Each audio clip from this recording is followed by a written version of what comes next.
আসসালামু আলাইকুম, স্বাগত জানাচ্ছি আরটিভি রাতের সংবাদে। আপনাদের সঙ্গে আছি আমি ফাহমিদা সালাম।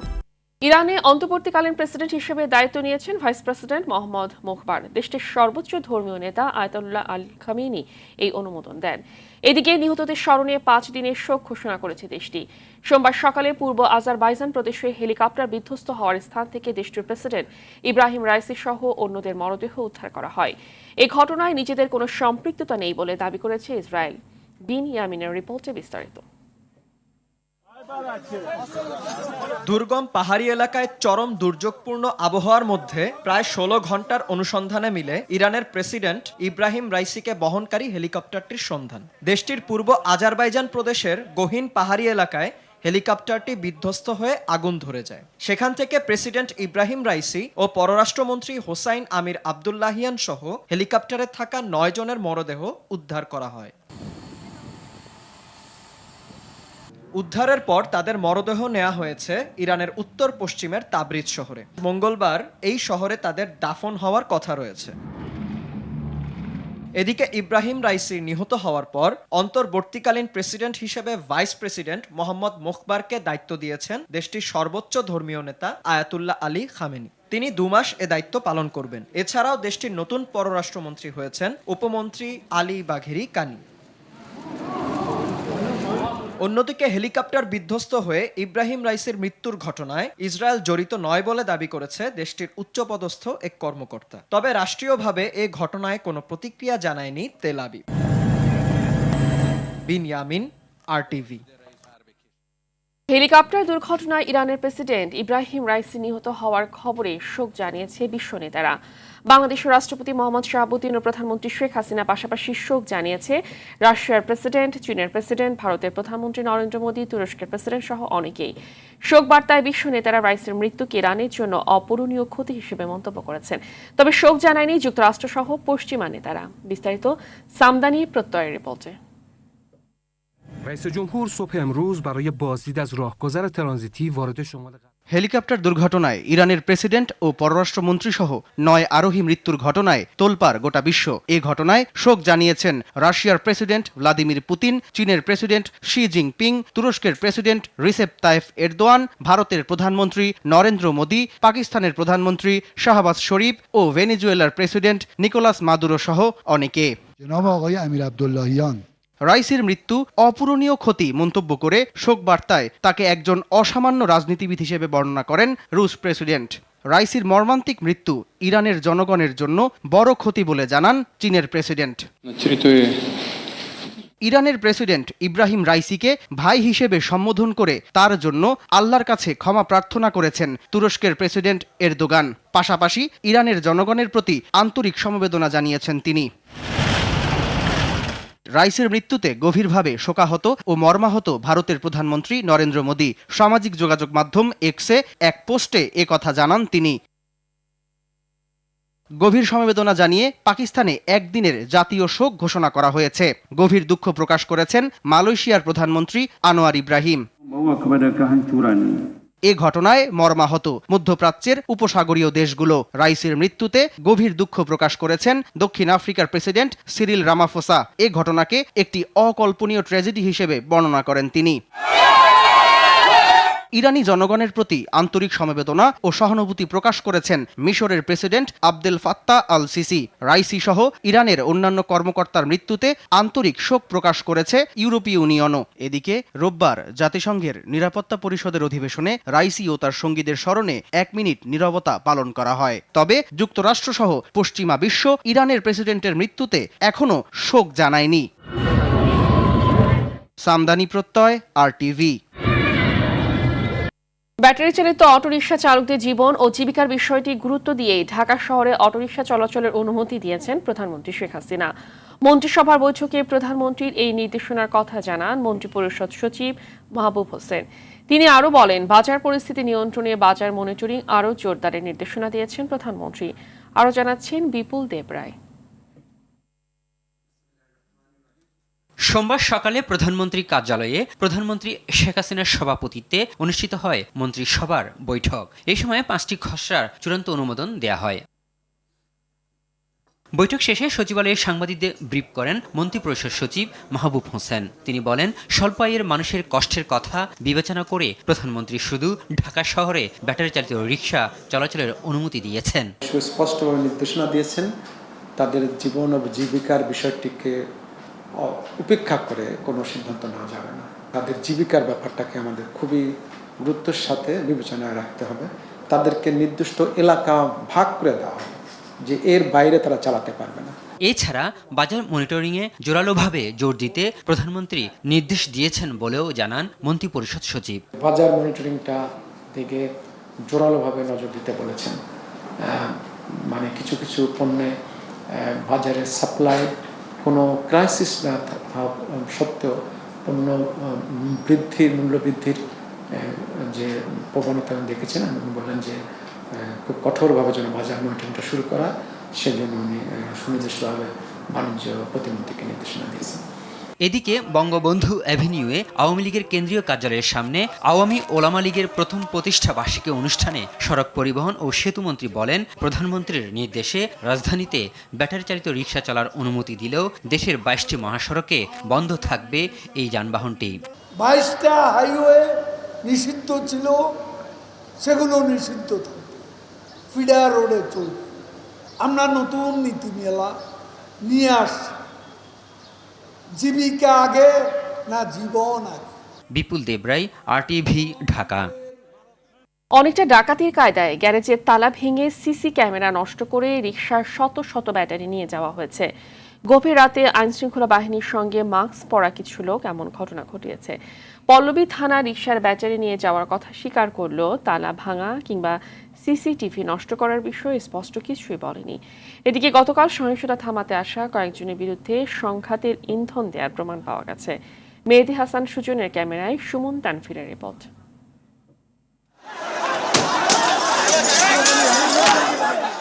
মিরপুরে ব্যাটারি চালিত রিকশা চালকদের আন্দোলন গতকাল যখন সহিংস রূপ নিচ্ছিল, তখন স্থানীয় সংসদ সদস্য ইলিয়াস মোল্লা ছুটে যান, সঙ্গে ছিলেন অনুসারীরাও। বিকালে কালশিতে সংঘর্ষ বাধলে সেখানেও ছুটে যান তিনি। পাশে ছিলেন জুয়েল রানা নামে এই যুবলীগ নেতা। RTVর হাতে আসা সিসিটিভি ফুটেজে দেখা যায় এই জুয়েলই কালশি সহিংসতায় ইন্ধন জুগিয়েছে। সংঘাত শুরুর কিছু আগে নিজে রিকশা চালকদের নেতৃত্ব দিয়ে কালশি মোড়ে জড়ো করেন। এ সহিংসতায় কাল হয় সাধারণ রিকশা চালকদের। এটি গতরাতে বাউনিয়াবাদ এলাকার চিত্র। সারাশি অভিযানের নামে তালা ভেঙে বিভিন্ন গ্যারেজে ঢুকতে দেখা যায় পুলিশ সদস্যদের। মাস্ক পরা কিছু চরিত্রও সে সময় পুলিশের সঙ্গে ছিল। গ্যারেজে রাখা রিকশা থেকে ব্যাটারি খুলে নিয়ে যায় তারা। পেশাদার অপরাধীর মতো প্রমাণ নষ্ট করতে সিসি ক্যামেরার ফুটেজও নিয়ে যাওয়া হয়। আমার মেয়ের নামে অ্যাক্সিডেন্টে মারা গেছে, তারপরে গাড়িটা স্যার আমি অনবন্ত ঠিক করতাম। আমার নতুন ব্যাটারিটা 24,000 টাকা কিনে কালি লাগাইছি, আমার ব্যাটারি দিয়েছে। রাত্রে দেখলাম যে এখানে বসে রয়েছি, মনে করেন যে রাত্রে পুলিশের গাড়িগুলো আসলো, কতগুলো পোলাপান আছে মাস্ক পরা, চিনা যায় না, বাস আইসে ধুমধাম তালাগুলা ভাঙ্গা মনে করেন যে ব্যাটারিগুলো খুলে খুলে গাড়ির মধ্যে উঠে হালাইলো। আইসাই মনে করেন কেউর হাতে হামার, কেউর হাতে শাবল, কেউর হাতে প্লাস। আইসাই মনে করেন আশেপাশে সিসি ক্যামেরার যেটি আছে, সিসি ক্যামেরাটি ভাঙছে। গ্যারেজের তালাগুলো দেখেন, ওইটা লোক বাড়ানো হয়েছে, প্রতিটা লোকের হাতে মনে করেন যে হাতুড়া বাড়াই যা আছে লোহা জাতীয় বাড়ির জিনিসগুলো, এসবগুলো মনে করেন এই তালাটা দেখেন, তালা ভাঙে নিয়ে গেছে। গ্যারেজের ঢুকে প্রথম আগে 4টে সিসি ক্যামেরা ছিল, এটা আর ওইখানে 2টা ছিল, এগুলা আগে ভাঙছে। যখন ফজর আজান পড়ে তারা তখন চোরের মতো পলায় ব্যাটারিগুলো নিয়ে গেছে কেন? এ ব্যাপারে জানতে পল্লবী থানায় গিয়েও ঊর্ধ্বতন কারো দেখা পাওয়া যায়নি। ব্যাটারিগুলো কোথায় তাও জানে না ডিউটি অফিসার। কালকে যে ব্যাটারিগুলো নিয়ে আসছেন আপনারা বিভিন্ন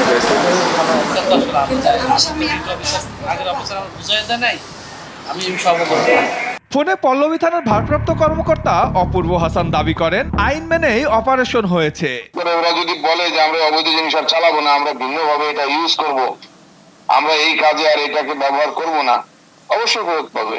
বিশেষজ্ঞরা বলেন, এভাবে ব্যাটারি নিয়ে যাওয়ার আইনগত ভিত্তি থাকতে পারে না। সুমন তানভীর, RTV, ঢাকা। বিকল্প কর্মসংস্থানের ব্যবস্থা না করে ব্যাটারি চালিত রিকশা, ইজি বাইক বন্ধ না করার আন্দোলনের প্রতি একাত্মতা প্রকাশ করেছে বিএনপি। জাতীয় প্রেস ক্লাবের সামনে শ্রমিক দলের সমাবেশে কথা জানান দলটির সিনিয়র যুগ্ম মহাসচিব রুহুল কবির রিজভী। তিনি বলেন, ইজি বাইক যারা আমদানি করেছে তারা সবাই আওয়ামী লীগের ব্যবসায়ী। এসব আমদানি করতে দিয়ে তাদের পকেট ভরিয়েছে, অথচ এখন কষ্টের টাকায় যারা সেই ইজি বাইক কিনেছে তা বন্ধ করে গরিবের পেটে লাথি মারছে সরকার। দ্রব্যমূল্যের ঊর্ধ্ব গতিতে মানুষের নাভিশ্বাস উঠেছে মন্তব্য করে এ ধরনের সিদ্ধান্তের জন্য সড়ক পরিবহন ও সেতুমন্ত্রী ওবায়দুল কাদেরের সমালোচনা করেন রিজভী আহমেদ। ওবায়দুল কাদের সাহেব জানেন না, উনার নেত্রী শেখ হাসিনাও জানেন না, কারণ ওনাদের প্রত্যেকটা নেতা এবং নেতাদের আত্মীয় স্বজন বিদ্যুৎ খাত থেকে কোটি কোটি টাকা নিয়ে গেছেন, বিভিন্ন উন্নয়নের নাম থেকে কোটি কোটি টাকা পাচার করেছেন। শুধু টাকা পাচারের আরব্য উপন্যাসের কাহিনী প্রতিদিন আমরা সংবাদপত্রের পাতায় আমরা পড়ছি। সুতরাং ওই ব্যাটারি চালিত রিক্সা চালক আর ওই রিক্সাওয়ালাদের করুণ কাহিনী কি করে জানবেন ওবায়দুল কাদের সাহেবরা, কি করে জানবেন শেখ হাসিনারা? ভারতে গিয়ে 4 দিন ধরে নিখোঁজ ঝিনাইদহ 4 আসনের সংসদ সদস্য আনোয়ারুল আজিম। ইতোমধ্যে গোয়েন্দা পুলিশকেও জানিয়েছে মেয়ে মুমতারিন ফেরদৌস। বিষয়টি নিয়ে ভারতের পুলিশ বাহিনীর সঙ্গেও কথা হচ্ছে বলে জানিয়েছে মহানগর পুলিশের অতিরিক্ত কমিশনার হারুনুর রশিদ। ঘটনার পর ভারতের পশ্চিমবঙ্গের বারুইনগর থানায় এমপি আজিমের নিখোঁজের বিষয়ে সাধারণ ডায়েরি করেন গোপাল বিশ্বাস নামে এক ব্যক্তি। ডায়েরিতে বলা হয়, গত 12 মে বারুইনগরের গোপালের বাড়িতে ওঠেন এমপি আজিম। 13 মে ডাক্তার দেখানোর কথা বলে বাড়ি থেকে বের হন। সন্ধ্যায় ফেরার কথা থাকলেও না এসে গোপালের মুঠোফোনে খুদে বার্তায় জানান বিশেষ কাজে দিল্লি যাওয়ার কথা। 15 মে ফের বার্তা পাঠিয়ে এমপি আজিম জানান দিল্লিতে পৌঁছেছেন, তবে ভিআইপিরা সঙ্গে থাকায় ফোন করতেও নিষেধ করেন তিনি। এরপর থেকেই যোগাযোগ বিচ্ছিন্ন ঝিনাইদহ 4 আসনের এমপি আনারের। এদিকে আজ সকালে পরিবারের সদস্যরা ভারতের উদ্দেশ্যে রওনা হয়েছেন। ঝিনাইদহ 4 আসনের সাধারণ মানুষ বলছেন, দ্রুত তাকে সুস্থভাবে দেশে ফিরিয়ে আনা হোক। নেতাকর্মী সহ পরিবারের সদস্যবৃন্দ সবাই আসলে দুশ্চিন্তাগ্রস্ত যে প্রিয় নেতা আমাদের মাঝে সুস্থভাবে আবার ফিরে আসুক, এই কামনা আমরা সবাই করি। সবাই আতঙ্কগ্রস্ত, চিন্তাগ্রস্ত, যোগাযোগ না হওয়ার কারণে এমত অবস্থায় আমরা আমার প্রিয় নেতার জন্য সবার কাছে দোয়া চাচ্ছি যেন প্রিয় নেতা সহি সালামতে সুস্থ অবস্থায় আমাদের মাঝে ফিরে আসে। আমরা বিশ্বাস করি তিনি খুব দ্রুতই হয়তোবা আমাদের মাঝে ফিরবেন, তো আমরা সকলে তার জন্য যেন দোয়া করেন এবং সকলের কাছে আমরা দোয়া চাচ্ছি।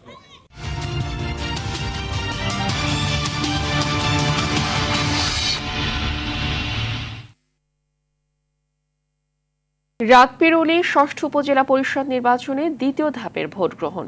এতে দেশের 156টি উপজেলার কেন্দ্রগুলোতে পাঠানো হচ্ছে নির্বাচনী সরঞ্জাম। সকাল থেকে 697টি কেন্দ্রে নির্বাচনী সরঞ্জাম পাঠানো হয়।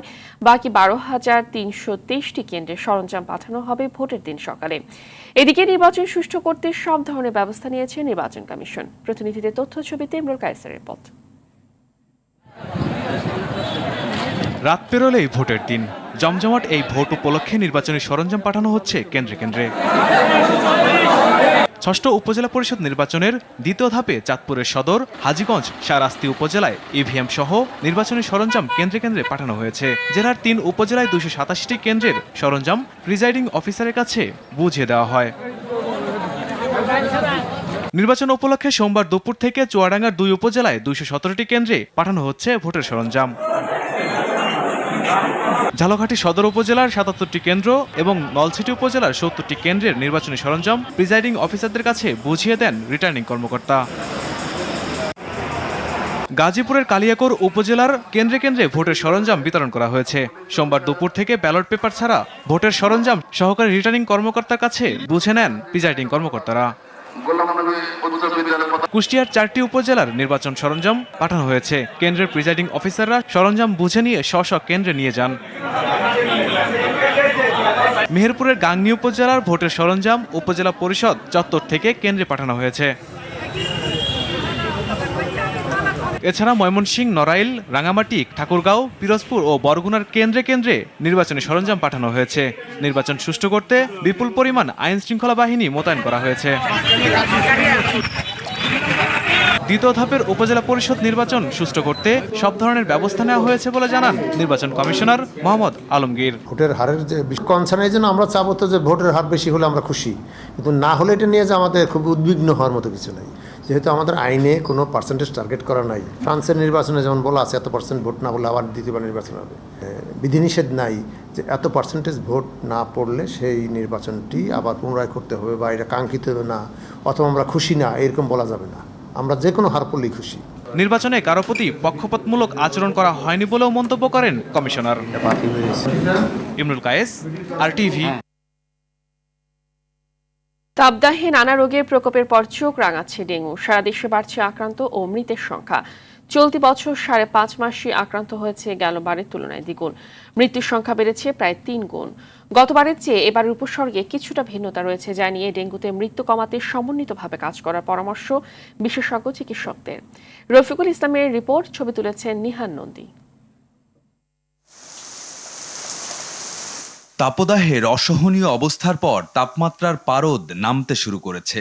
এতে জনজীবনে অস্বস্তি কমলেও নতুন করে আতঙ্ক তৈরি করছে ডেঙ্গু। 2 ভবনের মাঝে ফেলা আবর্জনা, বিশেষ করে চিপসের প্যাকেট, পলিথিন, ডাবের খোসা, ড্রাম ও গাছের টবে জমে থাকা স্বচ্ছ পানিতে জন্ম নিচ্ছে এডিসের লার্ভা। আমি 2 বার আক্রান্ত হয়েছি, এখনো বর্তমানে ডেঙ্গুতে আক্রান্ত। এগুলা কোনো ওষুধ দিতেছে না, কিছু করতেছে না। এরা মাসের ভিতরে মনে করেন 2-1 দিন আয়, যে জায়গায় কামড় দেয়, এই জায়গায় চুলকায়। স্বাস্থ্য অধিদপ্তরের তথ্য মতে গেল বছর জানুয়ারি থেকে 17 মে পর্যন্ত হাসপাতালে ভর্তি ছিল 1330 জন। মৃত্যু হয়েছিল 12 জনের। আর চলতি বছর একই সময়ে ডেঙ্গুতে মৃত্যু হয়েছে 33 জনের। হাসপাতালে ভর্তি 2581 জন। প্রথমে ব্যথা ছিল, খাওয়া দাওয়া খাইতে পারি নাই, বমি ছিল, শরীর ব্যথা ছিল, জ্বর আসতো, মাথা ঘুরাতো, তারপর এখানে আসার পর স্যালাইন দিল। এবছর জটিল উপসর্গ নিয়ে রোগীরা হাসপাতালে আসছে বলে জানায় চিকিৎসকরা। তারা ম্যাক্সিমাম ক্ষেত্রে বলে আমরা বুঝতে পারিনি যে আমার ডেঙ্গু হয়েছে, কারণ দেখা যাচ্ছে জ্বর দীর্ঘদিন কমতেছে না, ডায়রিয়া, পেটে ব্যথা কমতেছে না। ডেঙ্গুতে যে অ্যাবডোমিনাল একুট অ্যাবডোমিনাল ফিসার্স আছে, যেটাকে আমরা বলি কমপ্লিকেটেড ডেঙ্গু, সেটি নিয়ে এসে এবার উপস্থিত হয়েছে। চিকিৎসা ক্ষেত্রে নীতিমালা সঠিকভাবে অনুসরণ করতে পারলে ডেঙ্গুতে মৃত্যু কমবে বলে আশা বিশেষজ্ঞদের। মেডিকেল কলেজ হাসপাতালে প্রাথমিক স্বাস্থ্যসেবা, মাধ্যমিক স্বাস্থ্যসেবা এবং রোগীর টেস্ট সবগুলো যদি এক জায়গায় করেন, হাজার হাজার লোক সেখানে জড়ো হবে, সময় মতো তারা সেবা পাবে না, পাওয়া সম্ভব না। আমরা তৃপ্তির ঢেকুর তুলতে পারি, কিন্তু মানুষের মৃত্যুটা কমাতে পারবো না। গতবার আমি বলবো না কেউ কাজ করেনি, সবাই সর্বোচ্চ পর্যায়ে কাজ করেছে, কিন্তু সমন্বয়ের কাজটা হয়নি। নিয়ম কানুনের নিগড়ে বাধা, যে আমি কেন তাকে করব, আমার ফান্ড কোথায়, আমার কথায় তো সে অমুক করবে না। এগুলো সমাধান করতে পারে সর্বোচ্চ পর্যায়ে রাজনৈতিক সিদ্ধান্ত। ডেঙ্গুর প্রজনন স্থল ধ্বংসের সব শ্রেণী পেশার মানুষকে নিয়ে সমন্বিত উদ্যোগ নেয়ারও তাগিদ বিশেষজ্ঞদের। পরিবেশকে পরিচ্ছন্ন করবার জন্য একসাথে কাজ না করি, তাহলে কিন্তু এরিস মশার বৃদ্ধি পাবে। রফিকুল ইসলাম, RTV, ঢাকা। ইসরায়েলের প্রধানমন্ত্রী বেনিয়ামিন নেতানিয়াহু ও হামাস নেতা ইয়াহিয়া সিনোয়ারের বিরুদ্ধে গ্রেফতারি পরোয়ানা জারির আবেদন করেছে আন্তর্জাতিক অপরাধ আদালতের কৌশলী করিম খান। এছাড়া ইসরায়েলের প্রতিরক্ষা মন্ত্রী ইয়োভ গ্যালান্ট ও হামাসের আরও 2 নেতা, হামাস প্রধান ইসমাইল হানিয়া এবং মোহাম্মদ দিয়াম ইব্রাহিমের নামও এসেছে গ্রেফতারি আবেদনের তালিকায়। তবে এই ব্যাপারে সিদ্ধান্ত দেবে আন্তর্জাতিক অপরাধ আদালতের বিচারকের একটি প্যানেল। ইসরায়েলে হামাসের হামলা এবং এরই ধারাবাহিকতায় গাজায় সংগঠিত যুদ্ধ অপরাধ ও মানবতা বিরোধী অপরাধের অভিযোগে এ আবেদন করা হয়। যুক্তরাষ্ট্রের বিপক্ষে 3 ম্যাচ টি-20 সিরিজের প্রথমটিতে কাল মাঠে নামে বাংলাদেশ। পেরি ভিউ ক্রিকেট কমপ্লেক্সে ম্যাচ শুরু হবে বাংলাদেশ সময় রাত 9টায়। এই সিরিজ দিয়ে মার্কিন মূলকে নিজেদের মানিয়ে নিতে চায় টিম টাইগার্স। নাজমুস সাকিবের রিপোর্ট। টি-20 বিশ্বকাপের বাকি আর কয়েকদিন। 2 জুন থেকে ক্রিকেটের সীমিত ওভারের বিশ্ব আসর শুরু হলেও বাংলাদেশের বিশ্বকাপ শুরু 8 জুন থেকে।